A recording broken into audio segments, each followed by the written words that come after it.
Please tell me that I can't, that I won't, that I fail, that I'll never make it out, yeah. Please tell me all the bad, never good, fill my head full of every single doubt, yeah. Please say any negative thoughts, I pop off when I hear people say I cannot. I get off to the thought of proving everyone wrong, I won't stop to the top, so you better back off and get lost. I'ma stay loud, stay proud, never running out, never heading south, I'll be spreading out.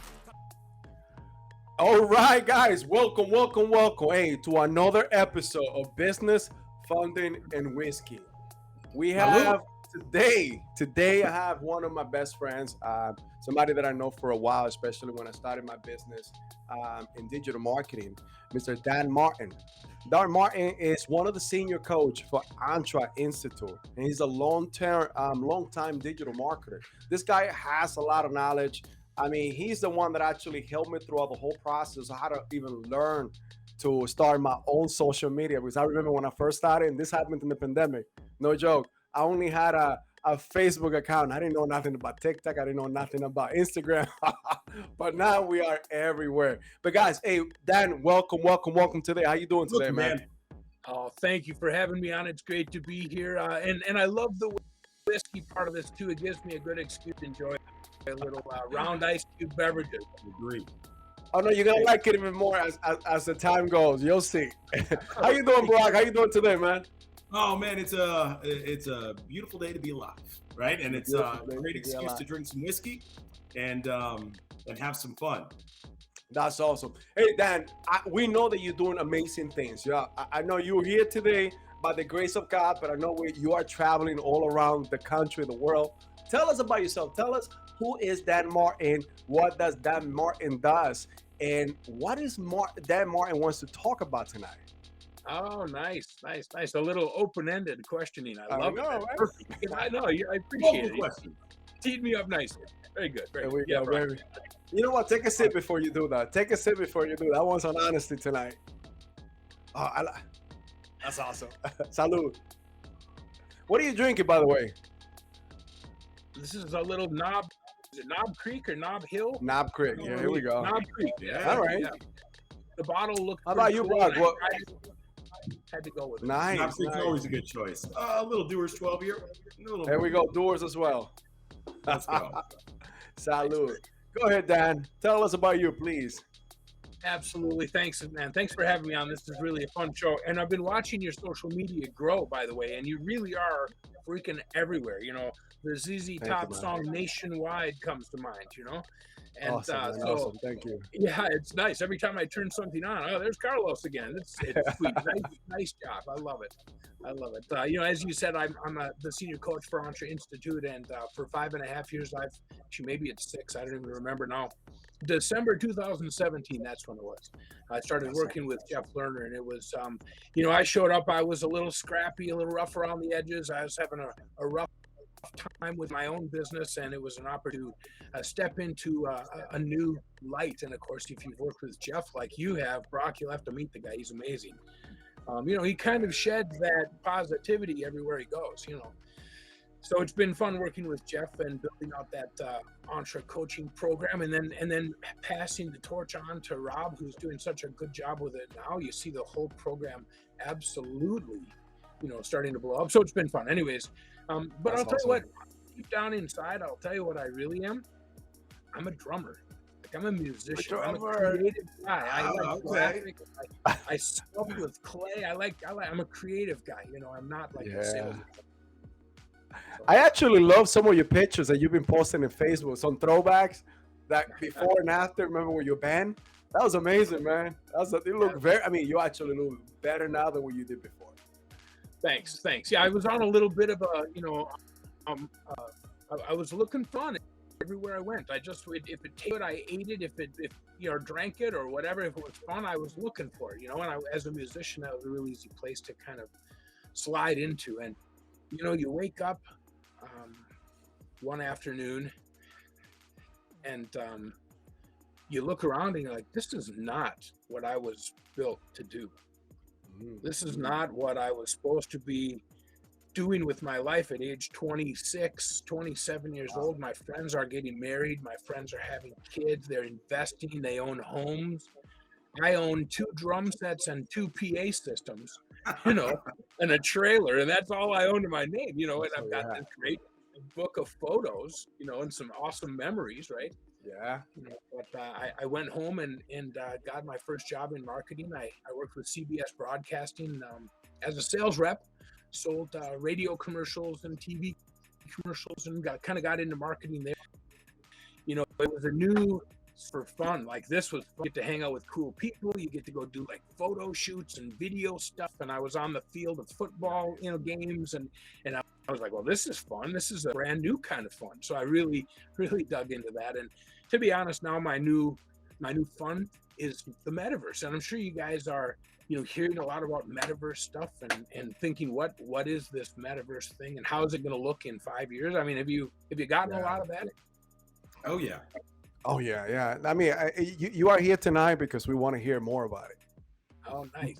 Okay. Well, so let's I said that I was blessed to be able to be on like a football field taking pictures and stuff like that, and let's use that as an example. Imagine when you buy a ticket to a baseball game that you can actually just watch it from your living room with virtual reality goggles on, and you can go into the field. You can stand at the pitcher's plate, right, him, and like watch him throw the ball.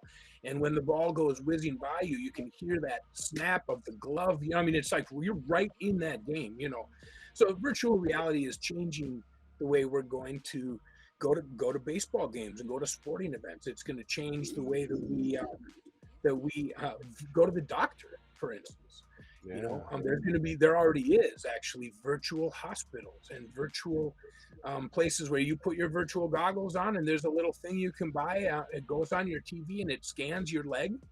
This is like you can go to Best Buy right now and buy this stuff, and the doctor can look at you, and you can have that consultation without necessarily have to leave the house. And tell you, when you think about the implication of that, and do you guys have anybody in your family who's maybe struggling or handicapped, or it's really hard for them to get out and go to the doctor and get in to take an Uber or a cab or a bus? Or the implications are ridiculous. Now let's extend that out on a bigger, you're like 10x, a bigger level worldwide.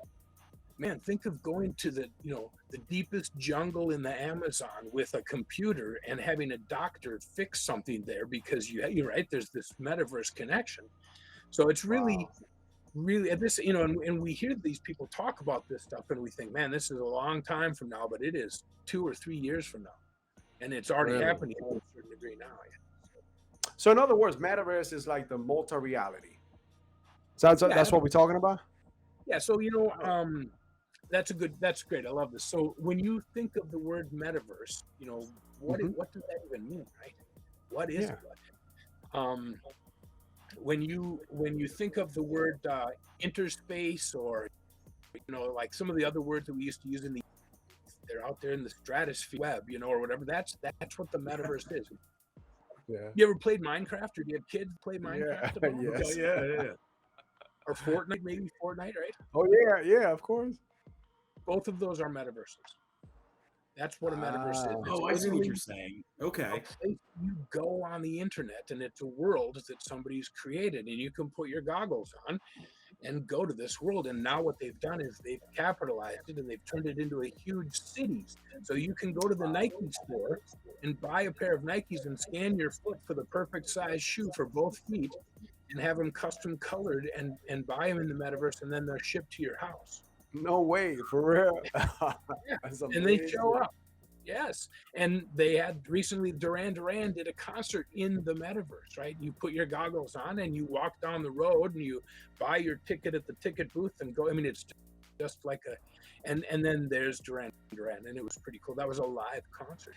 It's really interesting and fun. Let's just look at I'm not sure, Brock, do you have kids? I know Carlos has some children, but got one on the way, but no, not right. Not there next month. Next month is gonna be a different story. Myself, so I love. Yeah, so let's put it this way, Dan. I have 4 kids, 3 of mine, and I got Brock too. Absolutely. I lived through that one. I'm gonna send you some kiddie version of VR goggles, so Oh no, I got Oculus, man. I love that thing. Like, everything. So no, I see where you're going. You were talking about being able to buy, tangible items in the metaverse, but I've been seeing all this stuff about buying digital items, right? So can you like kind of explain to me what that is? Because I'm so lost. I don't understand why somebody would buy a picture or buy like a pair of shoes that aren't real, but they have them now and it's theirs. My mind can't wrap around that. Yeah. Okay. So I'm gonna bring my son into this. You'll laugh at this because you're gonna deal with this soon when your child is old enough to play video games. Carlos is already there with me. Let's go, man. Let's see. You'll laugh about this. Let's see what I gotta prepare myself to. I'm not exaggerating this. I'm not trying to be braggadocious here by any means. I'm being honest. That's what I'm being. Right. Yeah. Okay. And I've probably spent $3,000 on stupid clothing for my son's video game on Fortnite over the past 4 years that he's been playing. But maybe even more than that, right? And they nickel stupid clothing. Yeah, it's like, hey, Dad, I need $20 for this hat. I'm like, for a freaking hat? You're freaking kidding me. I'm mad. Like, I can't be mad at him, but inside I'm like, and so I said, well, what's the big deal about this hat? He said, you have to have this hat or these guys won't let you join their club. I'm like, oh, okay. Well, and they're like the cool clan and they're the ones that are winning all the games, so now I have to buy this hat, and the hat he wears it in the game for about 2 weeks, and then there's a new thing or and they're buying all this stuff, and they have a closet in this game that you can scroll through and look at all your outfits and all your different gear, right? And now they're talking about when you buy that stuff, it's going to be able to transmit to another game. So let's say that you have a character you purchased in Fortnite and you're going to go play Minecraft using that character's jacket or, whatever the special thing is you bought. So it's going to definitely transform the way gaming happens too, Wow. But yeah, as far as the digital pictures, you mentioned that who would pay that kind of money for one of those NFTs, right? Yeah. Non-fungible token. Listen, my NFT collection is launching next week. I'm really, really excited. Can I get a shameless plug on my tattooed use? So yeah. So let me ask you something. Go ahead. I'm sorry. I think there's a little delay. Sorry about that, my friends. I live way on the country. My internet is not always awesome, so hang in there. I launched my NFT collection next week. It's called Tattooed Ewes, and there's sheep who have a story of a trip for Farmer Dan out to his pasture to witness a fireball landing in the middle of his pasture of his prize-winning sheep, and somehow through alien technology connecting them all to Elon Musk's brain, giving them a human brain. And suddenly they are on a mission to go out into the world and teach the world about being an entrepreneur. And so it's just a fun little, like a kid's cartoony story that we really, have got behind. We've created 6 characters. Each character has its own base. And when you buy the Tattooed Use NFT, it's a random drawing. You don't know which character you're going to get or what it's going to. Some will have tattoos, some will have lightsabers, some will have different. I can't say all of the rarities because some are going to be worth a lot of money. And not money, I can't say that. Let me retract that statement. They're not going to be worth a lot of money necessarily. This is not about the money. Disclaimer, backpedal disclaimer, right? Not about the money, folks. This is a collectible. I'm not giving financial advice. Anyways, but some of those rarities are going to be worth prizes. I can say that. And for instance, the roadmap has a trip to Dubai on New Year's Eve of 2024, to go skydiving in Dubai for 4 lucky people who, if they buy the NFT and they get the one with the little red eye, or I'm not going to say what the trade is, it's not the red eye, I'm just using that as an example, they win that trip. They get to go with me on that trip. So there's some really fun things. That's why you buy the picture. I wanted to answer. I'm giving you the long version of Brock's answer. Sorry, I apologize. But that's that's good, man. That's what we want to know. Now let's bring this back to business. So obviously, business funding and whiskey. We drinking whiskey now. Let's bring that back. NFTs. How can the metaverse? How an NFT can help a business? This was just somebody trying to start a business today. What does this means to them? Because the future is the future, and we have to evolve with everything that comes around. Just like a lot of people.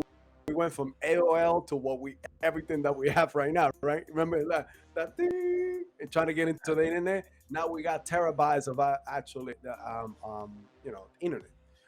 So what is that? What does that mean to a business today? What do they really need it? Is it something that they should look into it, and how they can benefit from it? Yeah, I love that question. Thanks for giving me the opportunity to go right into that, because here's the deal. It's Yeah. NFT stands for non-fungible token. That means it is not duplicatable. It's a one of a kind. Mm. It's and it's a token, so it's stored on the blockchain, which means it's almost unhackable, right? It's very difficult to hack the blockchain because of all of the different, Wow. connection points that validate that information. So it's the security is very, very high, and you can say this is my picture of that monkey, right? Now I'll give you an example of how that can be used. Let's say you own a hotel. The check-in process for a hotel is by definition notoriously bad, right? I mean, check-in Yeah. sucks. Nobody likes to stand around and wait, and no, we don't want the cucumber water and the cookie. I want to get to my room, And Yeah. thank you, but no, let's go. And especially for business class people, an NFT technology integrated into an existing hotel chain would look something like this. You own an NFT that gives you 24 hours of a block of time in that hotel. It's a pass that, and you walk up to the door. There's no check-in because you have already checked in by purchasing that NFT, right? It's Wow. verified on the blockchain, it's secure, and there's a device attached to the door that you can show your special instantly generated code that only that NFT has, that will access the door, and you open the door, walk in, right? How about this? Let's buy a car. That title for that car, along with all of the maintenance records, all of the accident reports, all of the previous owners, are stored in a cube in the blockchain as an NFT. Wow. Secure, and the whole record is right there. Now let's go to housing. I love this, right? I told you that they just Yeah. first house as an NFT. Somebody took their house, turned it into an NFT, sold it on the blockchain. And the way I understand it, I can't validate this for sure, but the way I understand it, no closing costs, no title company. It eliminated some of the rough edges in that process of purchasing a home. So the future for real estate is huge as well. You can buy a renter's token. The rewards programs. Every time you fill your gas tank up, you get an NFT, and when you own 10 NFTs, you can trade them in for the silver NFT that's like the next tier, and that one gives you a discount on gas, or so the rewards programs. Right? State of California just allowed birth certificates, death certificates, social security cards are issued as NFTs now today. Wow. No way. So let me ask you something, because this is something that we've been doing as a company. We actually got involved now in Airbnb. How can actually that model work for Airbnb? Can that work? Does Airbnb allows it? And again, you are the master at this, so I'm picking your brain. Sorry, everybody. I'm actually asking for me now. So this is going to be question after questions, and I hope you actually enjoy it too. Thanks, man. Yeah, thanks for letting me just talk too. I appreciate it. I know I'm just like, I get excited about it. Like, this is cool. I'm excited you talking. Hey, no. Keep going, man. I'm having a good time. He's having a good time. Salud. Absolutely. Yeah, I need a little refill here. I'm going to have my cheers again, guys. There we go, baby. Awesome. What a great night. I need a cigar, except my wife is allergic to them, so I'm not going to be able to, Yeah. You speak my language. Let's go. You know what? That should be the next generation of this podcast. It's gonna be business, funding, whiskey, and a cigar. Yes, there you go. Excuse. There we go. Have a cigar. I'm okay with that. All right. I love that you mentioned the business funding, because I know that's what you're all about, right? And I'm just thinking out loud here, but maybe if you don't mind, can I ask you a question? Yeah, sure. I wonder how difficult it would be to get business funding for somebody to start some sort of or NFT business that they would be interested in. I mean there's always something new, man, and that's something that we were even looking into being able to accept Bitcoins and a blockchain in order for our services. But this, it actually, I'm very interested in the whole concept, because as I don't know anything about it. This is why you here tonight. I wanted to see how can we bring this to others, and how can we work together. But at the same time, how can we actually start something, even a bank, because that is one of the dreams of Strata Vega Capital. to start a bank, EBC Bank. Just say we put it out there on the web right now. But yeah, that could be one of those things, NFTs, something that we could bring into the metaverse. So we're very interested in that. And that's what I want to throw that question back at you. How is that possible? How can we make that work? If we could make it work. So I love it. Thank you. The key for me is to remember that an NFT is not a thing. An NFT is a ticket to a thing. Right? NFT has a utility. It has a purpose. And if it has a valuable thing attached to it, then it makes sense. My NFT, the Tattooed Use, gives you access to 5 courses that I've created about how to build an audience on the metaverse and how to build an audience for NFTs and some other things like that. And the roadmap, when they get that, they also get access to a bunch of other stuff. And, so there's a utility. There's a reason to spend $997 on it, Nice. So what would be the utility that you could package with a ticket? If you sold something that was a ticket, what would be that utility? Got it. Now, as a business and as you a coach and students, I know you said a keyword there, audience. As a business, you always want to have an audience in order to be able to sell your products, right? To make money. At the end of the day, we're all in business because we want to be able to survive, create some financial freedom, be able to have the life that we really want, right?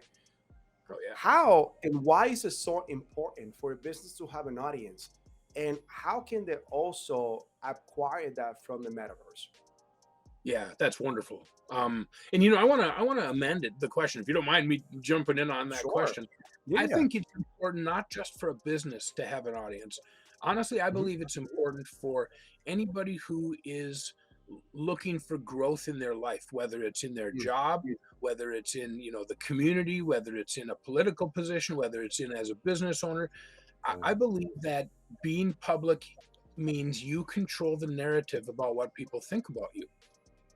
Right? And so an audience that listens to what you're telling them is much better than an audience that talks about you somewhere else, right? So I believe an audience is important for everybody. Obviously, the more years you can get, the better.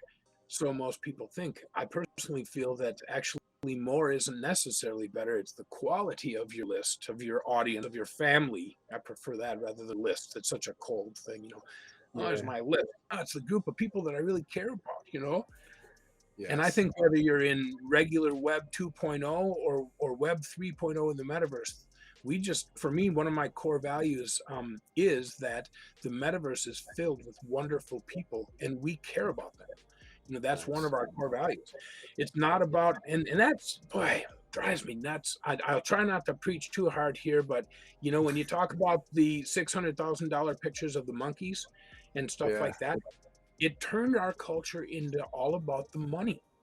Wow. And it totally took the humanization of people out of that project. And I'm Bored Apes Yacht Club number. Oh, this number. That's who I am. That's my identity now. And it had that, if we wanted to talk about some of the things that there's a lot of people out there trying to change in the metaverse, the things that we can fix and improve. It's cool. If you would have gone to 1998 and said, tell me about the internet, we'd have said, well, it's this thing where you can go into a chat room and, meet girls and guys, right? Talk about politics. Yeah. And that's really all it was. Right? Because it wasn't even created yet. They don't know what it looks like. And that's the metaverse now. We don't even know what it's going to look like. And to me, that's one of the most exciting parts, is that it's a blank slate. Like, what do you want it to look like? You can create your own world, and it can literally look like anything. It can do anything. I don't want to use this, but it's kind of like you get to build your own little world. You get to be, in charge of an area. It's cool. It's very cool. Now, you talk about people buying land in the metaverse. I know I've seen that, right? Where they have it all mapped out. Somebody goes in and buys like a little chunk of it, and they can create their own store or whatever. That fascinates me. Like, I still don't quite understand it, right? Because I'm not that smart, but that kind of stuff fascinates me. Well, I'm right there with you, my friend. I'm right there with you.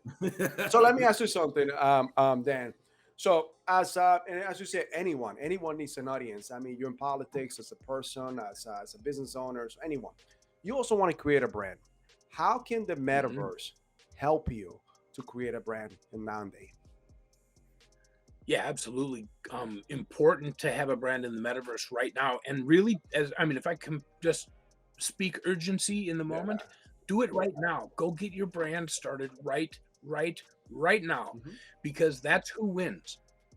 So Look at the internet in 1998, and the people who got in and started building their brand now are Mr. Beast with 100 bazillion trillion I people, know. and the successful guy on YouTube, frankly. Evan This guy's Carmichael, Gary amazing, man. Vaynerchuk.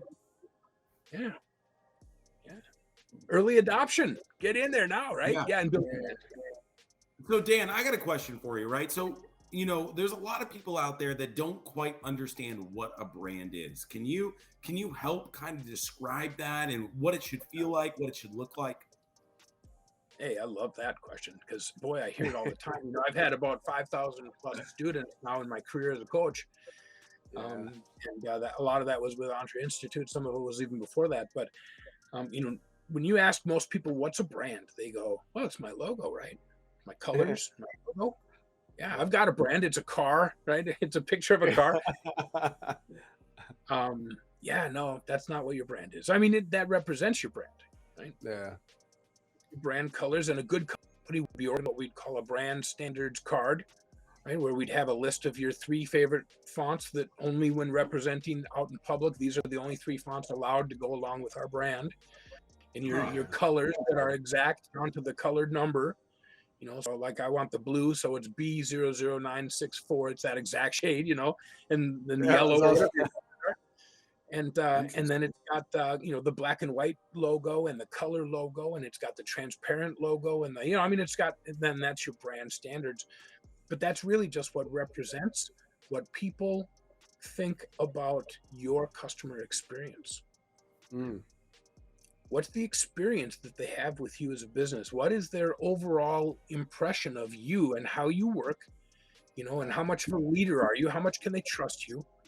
How much do they think you're working towards excellence, or even better, towards legacy?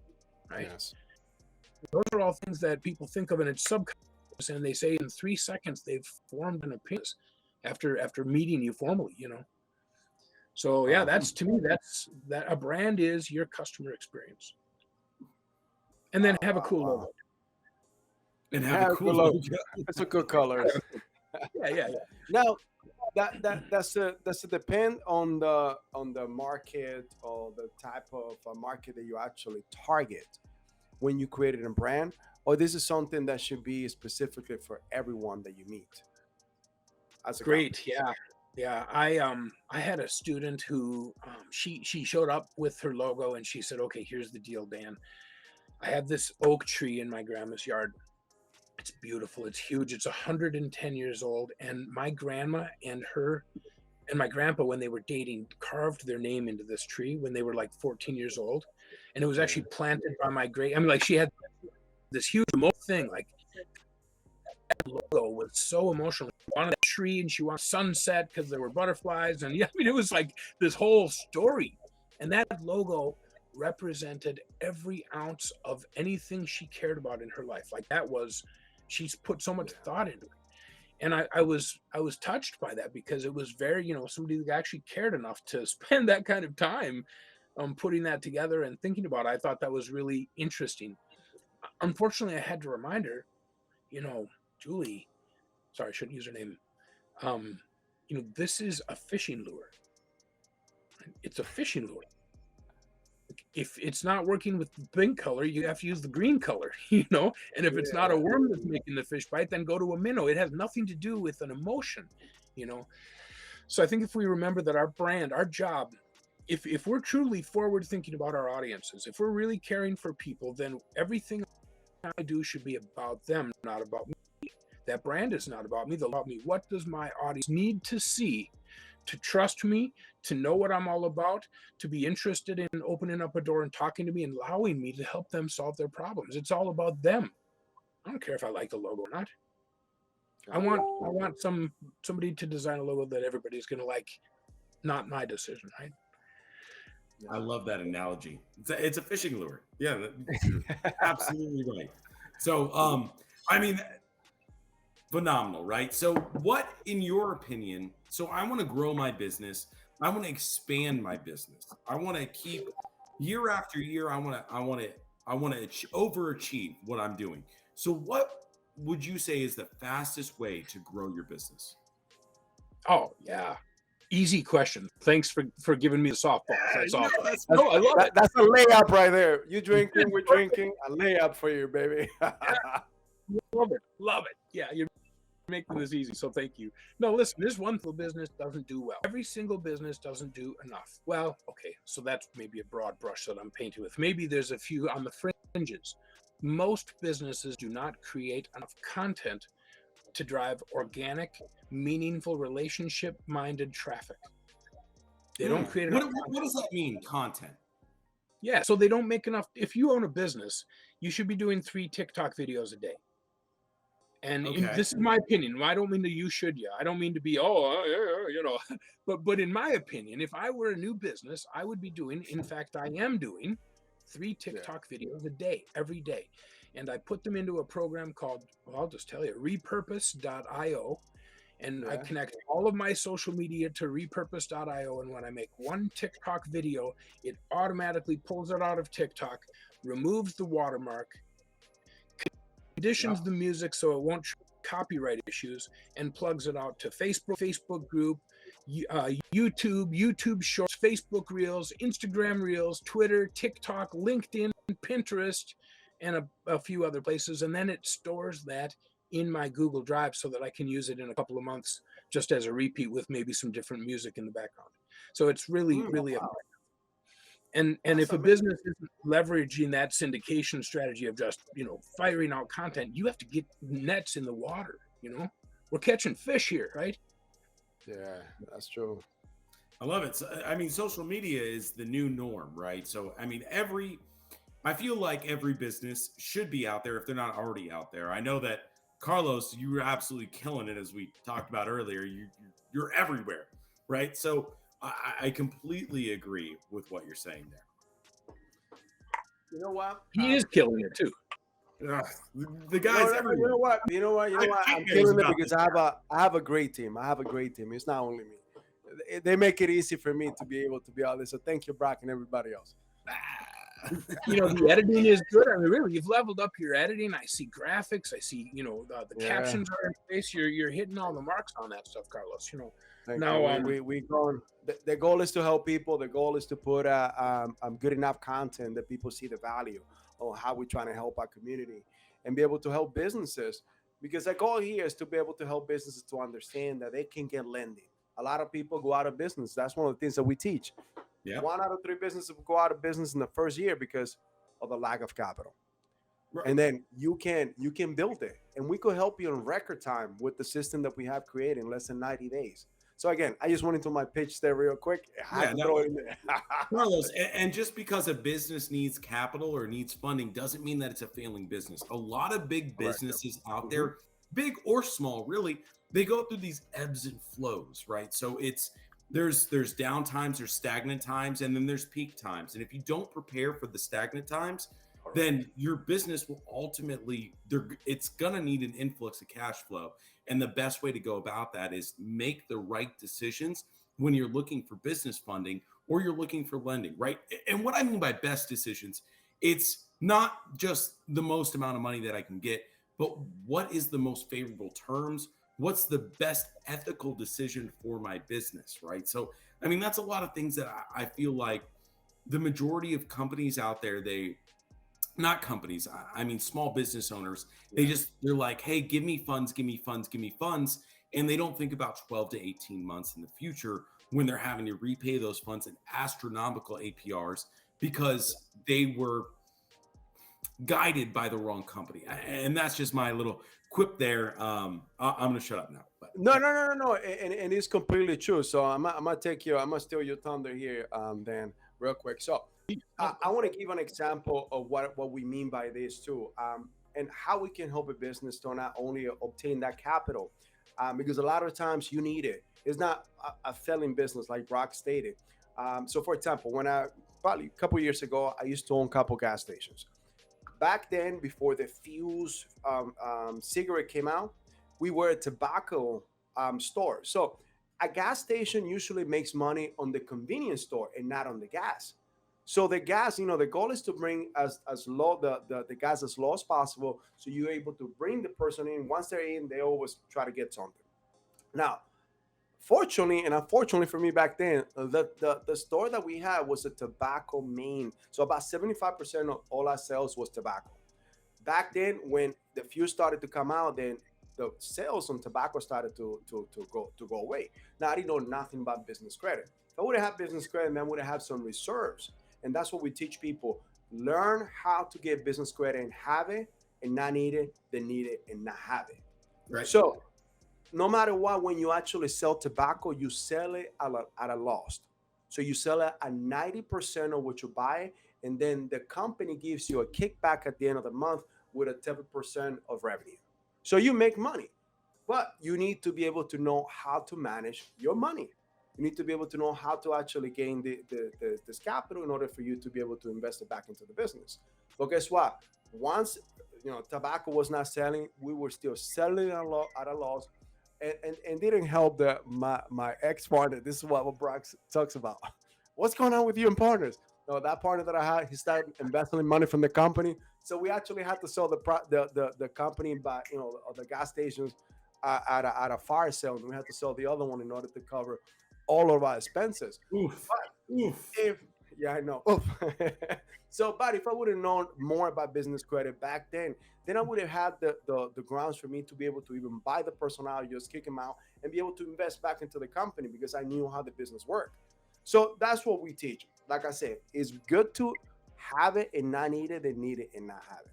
So with that said, how can the metaverse help me grow my business? Yeah. That's important what you just said, and I've never understood the idea. I feel like it's a scarcity thought when you say debt is bad, because I don't believe that. I don't believe that for a minute. And I love it. You're in Dave Ramsey's program and you're doing it and you're yelling, "I'm debt free." Good for you. Good for you, because bad debt is bad. You don't want me to start talking about this. Good debt. That makes you money. Why, if you have money that you can put $1 in a machine and get $1.20 back, how much money are you going to put into that machine? Are you going to sit on all of your money, or are you going to cram it into the machine as fast as you can? So anyways, thanks for saying. Yeah, how will the metaverse help your business? So we talked about being an early adopter, right? And the power of getting in first. And, the people who bought the good plots of land in the different metaverses that exist, they own pieces of digital property that are, in Times Square and are going to make millions and millions of dollars for them someday. There's a lot of that, just downright real estate opportunities. But for your business to be in the metaverse, really, right now, today, we have this thing that people talk about called Web 2.5, right? And so I heard about that. Please. What's 2.5? 2.5. So there's a struggle because people think NFTs are, you hear these stories of people getting scammed, and these stories of rug pulls, and these stories of, even Seth Green had his Bored Ape Yacht Club stolen after he had a deal with Hollywood to make a show about that as a character. He turned his NFT into an actual character and created, and it was stolen from him. So there's some misconceptions about the metaverse as a whole, and so one of them is just that it's not good. But the nice thing is that early adoption is now starting. People are starting to see, no, it is. And now if you own a shoe company, you have to have a store in the metaverse, or you're like the old guy belly up in the tar pit back there with the, pagers, right? That's their impression of you, And so being in the metaverse obviously positions you as tech forward leader, forward thinking, can trust you. You're going to be around for a long time because you're preparing for the future. Everybody knows it's coming. There's no doubt about blockchain and metaverse. And then I think the other thing that you can do in the metaverse is there's a lot of advertising opportunities. There's a lot of networking opportunities. So just to be able to start learning a little bit about it. It's like when Facebook first came out and everybody was like, I don't understand the Facebook, The Facebook. It was the Facebook, right? And So that's where we're at with the metaverse right now. It's going to be an exciting time, and I'd love to ask you: would you ever have a business loan store in the metaverse where people can walk in their video characters and say, "Hey, Carlos, I'm John, and I want a loan." Well, since you want to steal my thunder, that's going to be my next question. I see you as an architect right here. How can we make that work? Let's just paint that picture. Let's just hypothetically, not hypothetically. That's awesome. The biggest thing right now, in my opinion, that's going to be really up and coming are you're starting to see a lot of metaverse events that are actually starting to be done right. And for the first few metaverse events, the technology is so new, it's not even really built yet. We're kind of building the plane as it's flying through the air, and that's a challenging place to be with the metaverse. It's going to be 10 years, maybe 5 to 10 years before we really see some of the edges smooth out, but that doesn't mean that it's not going to be the place to be. So I just feel like events in the metaverse, when they were first out, you would kind of see bodies kind of floating off the ground and they'd be kind of bumping into each other. And, I would be kicking one leg up in the air, no one knew why, because they were still trying to, figure it out. Now it's a much smoother experience. It's actually very, very realistic. They came out with some really high-end goggles. That's the other thing, the virtual reality goggles. If you wore those 8 hours a day, would be uncomfortable, like wearing a mask from COVID for 8 hours a day. The back of your ears will start to get a little sore, right, or whatever. Oh, you too. Yeah, right. A big nose, it gets in the way. But the goggles get hot and you start to perspire after a few hours under it. And so they're coming out with like self-cooling. They've got a $5,000 goggle that's just beautiful now. It's super light. It's like wearing a sleep mask almost. And it has cameras built in and sensors and a little fan cooler, gel cooling stuff. I mean, it's cool. Wow. So as that technology gets a little better, the whole thing will be better. But again, as a loan specialist, as a business credit specialist, how would you enter the metaverse? I would say an event. You need to do an event, like an event for business owners, right? And there's all places that you can rent in the metaverse. You can go rent a stage or a banquet center. They have them in the metaverse just like in life, and throw an event to encourage people who are in that space to come in and get some funding from you, Carlos. And how can we own the EBC arena in the metaverse? The EBC arena. So you just have to EBC. We want to own an arena. Okay, so I'll share. I'll let the cat out of the bag. I probably shouldn't. I don't care. I'm just gonna live on the edge.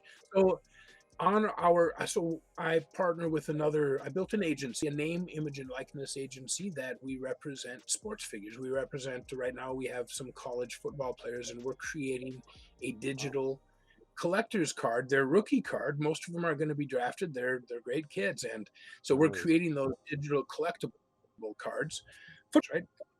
And so we're actually going to be building a stadium in the metaverse.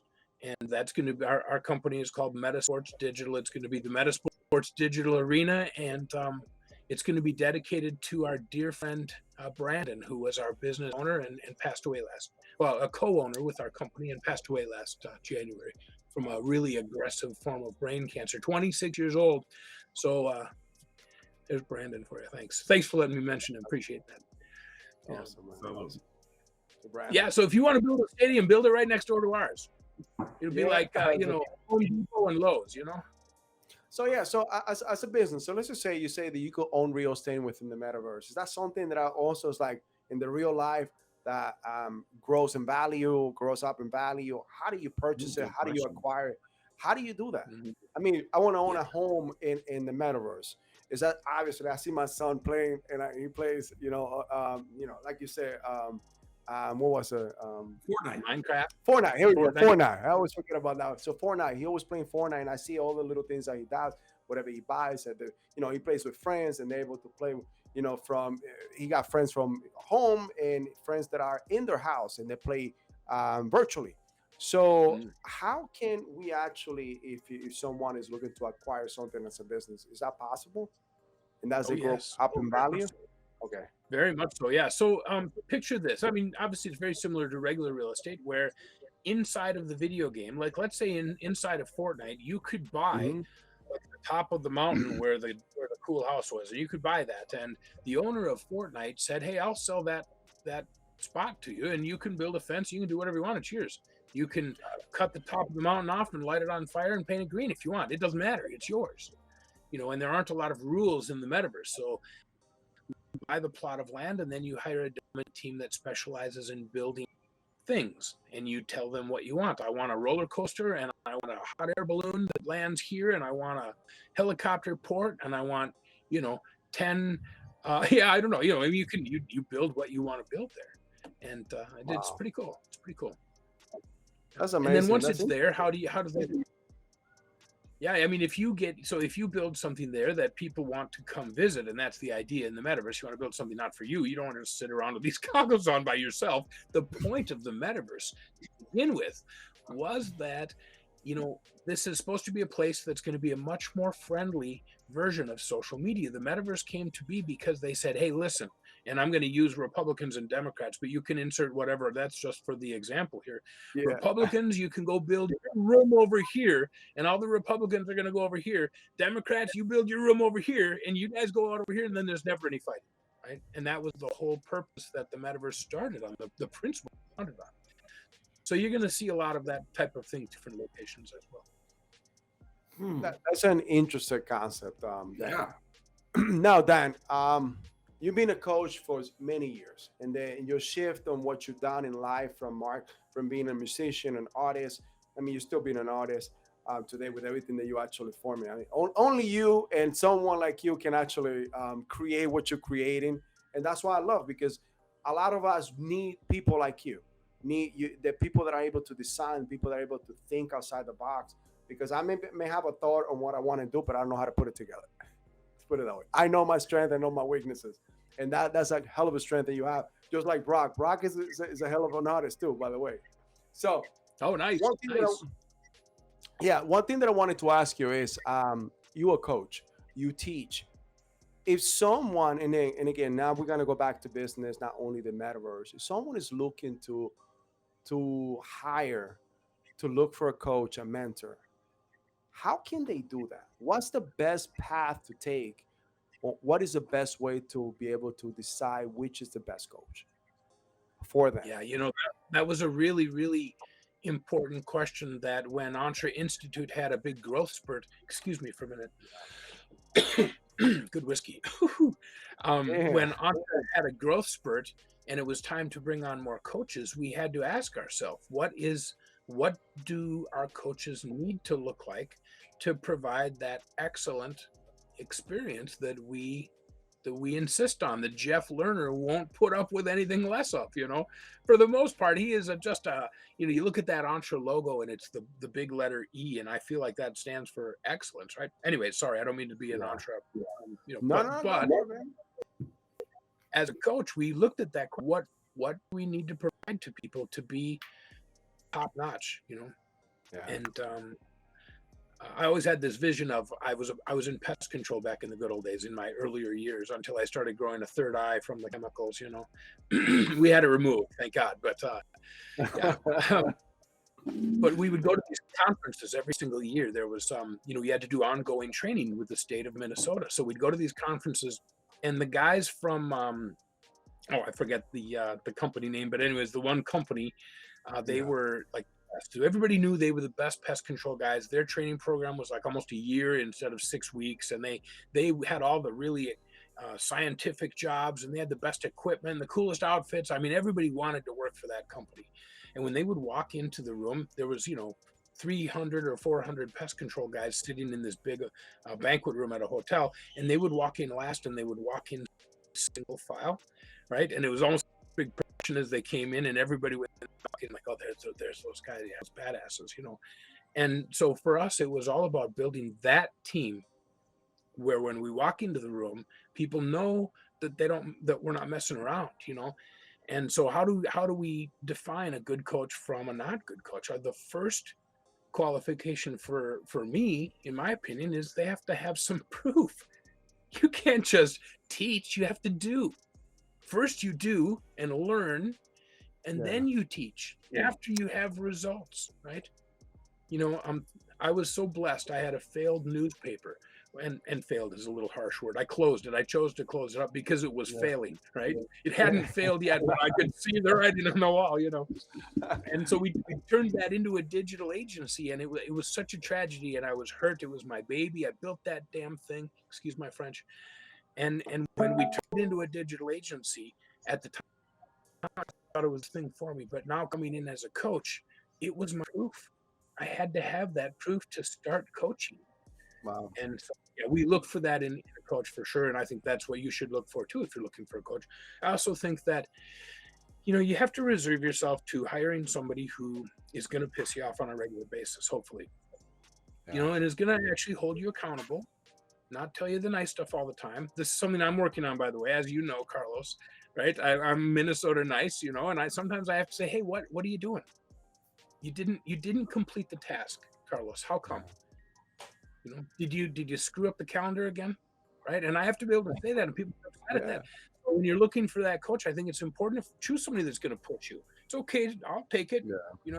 As your coach, I'll push right back too, in a good way, That's true. That's true. And I also think that you need somebody who has, and this has been a hard lesson for me, because as I first started coaching, and for the first few, you were really featuring and focusing on just getting curriculum done. Once you get the curriculum done, my hands are washed, right? Now I see that there's a better way, and we've been implementing that for a couple of years now as we've grown this program. But the right way to do it is to make sure you're caring for that person, not just as business, but also, professional, right? But there's also the physical aspect and the mental, the personal relationship aspect, that when you approach that as a holistic program, I think it's more effective. Got it. Very creative, man. This is amazing. I love talking to you. I mean, you've been a great mentor, a great coach throughout the years, and we appreciate actually we decided to implement certain things that you told us about. But thank you. I know you're very creative. How has creativity influenced your life till today? You're a family man. How does it influence? I know you love to fish too, right? Mm-hmm. You know it. I wish I had some pictures for you. Yeah, you go ice fishing too, right? Yeah. Let's go, Dan. Let's go. Yeah, you guys come up to Minnesota. I think I just said, that's a very Norwegian thing to say, up here in Minnesota. But you get me talking about fishing, I immediately go right to that. But you guys come up to the Minnesota and Canada border, and we'll go out. They have a storage unit with my name on it, and they'll drag that thing 10 miles out into the middle of the lake. And we'll drive our vehicle out into the lake 10 miles. It's the Lake of the Woods, 7th lake, right? Wow. And we'll pull walleyes this big out of the ice all day long. It's not even fishing. It's just reeling in. It's amazing. Really? Let's go, Dan. Let's go. Do this. So Dan, I'm a big fisherman as well. I do a lot of fishing off of kayaks. And listen, you come down to Florida, let's hook into some redfish. Let's go. Oh yeah, I'll be there next month. Yeah, I'm serious. I'm taking you up on that one. Okay. I'll take you out, man. Let's have a good time. No, but so getting back to the question, how's your creativity has influenced your life today? Where you at today? Do you think creativity brought you here, or something else in life that brought you here? I hope you don't mind that I share this, but I'm a Christian, okay? And as a Christian, I believe that we were all given various gifts. Some people have the gift of, healing somebody with their kindness and with care, and they have that spirit of taking care of people. Some people are leaders, right? That's you, Carlos. I saw that 100 times at the events that we've attended together. Some people in sheepdogs, right? Protectors, they're naturally that way.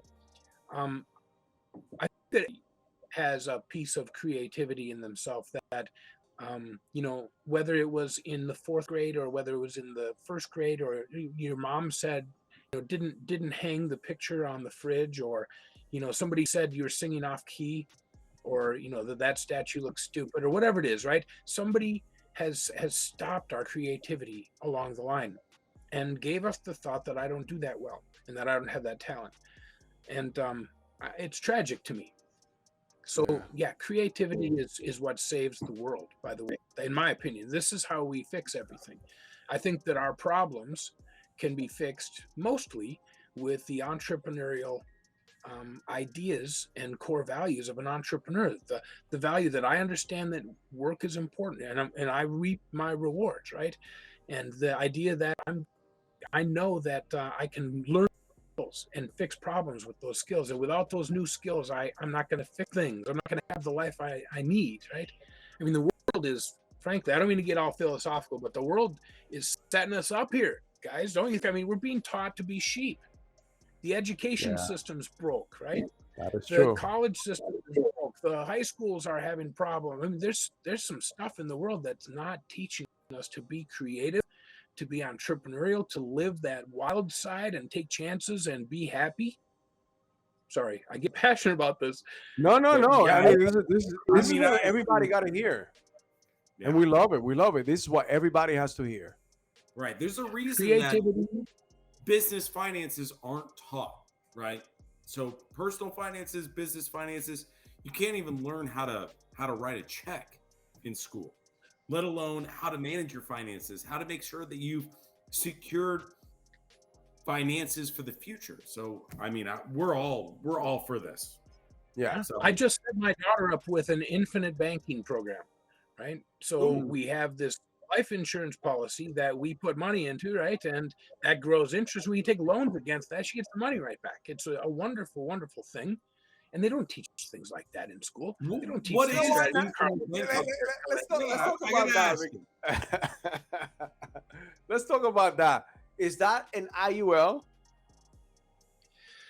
Oh, geez, I need to know this, don't I? I'm not sure. No, but let's talk about infinite banking. Let's talk about infinite banking. Let's go, bro. Oh, yes, for sure. So obviously, I like to keep it simple. I get lost in the technical stuff, and accounting is my least favorite thing to do. But I will tell you, my insurance agent sat down with me for 2 hours after I sat down with Jeff Lerner, who told me about this concept to begin with. That when I heard about it, I was like, what the heck? Nobody is even why are we not teaching this? This is amazing. Everybody should have an income. And imagine being able to take money that you make, or not all the money that you make. I have to be careful here because that's not accurate. But to be able to take a large chunk of money every month and put it into an account that grows interest, and then be able to take a loan against that account for 90% of the balance and never pay it back until you cash that out after it's grown all that interest. It's an amazing thing. And the thing is, you don't have to pay it back. You know that, right? You don't have to pay it back. You don't have to. You borrowing against a death benefit. And guess what? The insurance that they're going to pay out, even no matter what. I mean, they won't pay out the whole death benefit. So why not use my death benefit while I'm alive, right? Yep, and absolutely. Well, and when you die, if you have $1 million worth of value in that account, and you've taken $800,000 of it out as loans, you don't get all that money that you took out. What's left over as the insurance benefit? You're spending it now, but it's still gaining and interest by comparison. The interest rates that they're getting on these things are not bad at all, especially in this economy. I think it's fantastic. I'm kicking out. You know what? The other thing I'm going to do is move to Puerto Rico, so I can live there 192 days out of the year and not pay. Anyways, that's another topic. I hope that there's no hurricanes coming through. Yeah, and you pay only 2.4% in taxes.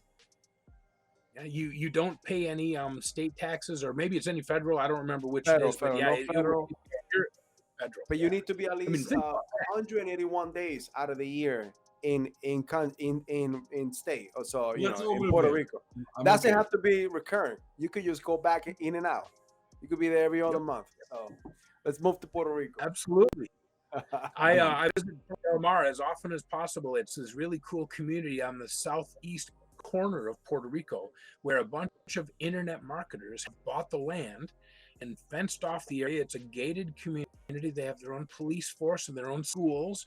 They have an equestrian center for their horses and sailboats on the ocean and beaches and tons of rentals, and it's absolutely paradise. What is it? That's what I'm Tierras gonna what? What was the name of it? It's I'm looking it up right Palmos now. del Mar. Palmos del Palmas, Mar. Palmas del Mar. Okay, got Yeah. it. And- All right. And it's beautiful. It's about an hour and a half from San Juan. It's right on the coast. Oh, it's one of the, and they brought in high powered internet, and yeah, it's pretty neat. Pretty special place. That's awesome. Hey guys, I have to go. I hate to leave you. No. No, This hey, has been amazing. This has been amazing. Thank you, Dan. Thank you for being here with us. We appreciate everything that you actually taking the time to. I know you got to Absolutely. travel too. But Dan, let me ask you something. If somebody wants to work with you, like we're trying to sit down with you in the next couple of days to see how we start this whole metaverse and NFTs for Strata Vega Capital. But if someone wants to actually work with you, not only as a coach, work with your agency to start working within the metaverse, but also the NFT, how can they do that? Yeah, absolutely. And thanks for giving me a plug. I appreciate it. You can look at me on my Facebook page. Facebook, it's Results by Dan Martin. Right? Real easy one to remember. You can send me a messenger via that. You can also email me at dan@entrenation.com. And let's see. You know what? I'm going to go ahead and no, I'm not going to do that. I do want to say one thing. Anybody who sends me an email tonight, before midnight tonight, if you send me an email and just the only thing it has to say is the word NFT, right? That's what's up. NFT. I'm going to enter you in a contest to win one of 3 of my personal NFTs that are selling for $997 a piece right now. So I'm going to give 3 of those away to any of your listeners right now, Dan. No, you know what we're going to do? Dan, Since this is a live, once we finish our live, I'm going to put that information in the bottom of this video too. So just in case you didn't grab it, you go ahead in there and go ahead and email them as well. All right. Dan, hey, thank you so much for joining us. Appreciate all the quality content that you provided. Thank you so much. Dan, thank you, Brock. Nice to meet you, man. Nice to meet you. We'll see you in Florida for fishing. Okay. Let's go. Carlos, I just wanted to say I was going to have it here for this and show you, but I just have the axe in my other room, and I want to say thanks again for that. You'll have to tell me. You got it, man. I appreciate it, bro. Hey, man, thank you for everything. Hey, guys, I appreciate you guys being here with us tonight. Thank you for being here one more time. And like every week, we actually bring content and value to all of you. We got Mr. Dan Martin. He's the metaverse expert and one of the best coaches that I ever met. So, guys, thank you for everything. Have a good night. I take shots, I take loss, I make shots, I miss lots. That's how you get big boss, you get yachts, you swing lots and pop off a big shot. I ain't done chasing, got big dreams, bigger things, impatient. Who's at the top think they need replacement? Who's at the top think I'm gonna erase them?